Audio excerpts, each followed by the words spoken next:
Saudi আরবে আসবেন ভাবতেছেন? আসেন, সমস্যা নেই। আল্লাহ যেখানে রিজিক রাখছে সেখানে আপনি আসতেই হবে।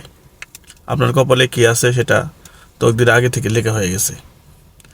ইনশাল্লাহ যারা সৌদি আরবে আসেন আসেন, কোনো সমস্যা নেই, কিন্তু দেখে শুনে আসেন। দালালের মাধ্যমে আসবেন না, প্রতারিত এজেন্সির মাধ্যমে আসবেন না। নিজস্ব কোনো মানুষ থাকলে যাকে পূর্ণ ভরসা করা যায় তাদের মাধ্যমে আসবেন। আমি কিন্তু নিজের মানুষ দিয়ে আইসা ধরা খাইছি। না এই কেমন নাই লাইসেন্স, কিন্তু আল্লাহ আমার তকদিরের রিজিকে কাজ করতেছে এখানে হাউস ড্রাইভিংয়ে।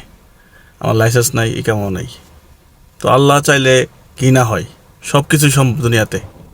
শুধু একটু ধৈর্য ধরবেন, কাজ খুঁজবেন এবং কমিউনিটি সৃষ্টি করবেন, কমিউনিকেশন সৃষ্টি করবেন মানুষের সাথে কথা বলবেন, এবং যেখানে আপনার রিজিক হয় যাওয়ার চেষ্টা করবেন এবং নিজের মানুষের মধ্যে দিয়ে যাওয়ার চেষ্টা করবেন। কারণ সৌদি আরবে প্রতারক অনেক বেশি, দালাল অনেক বেশি।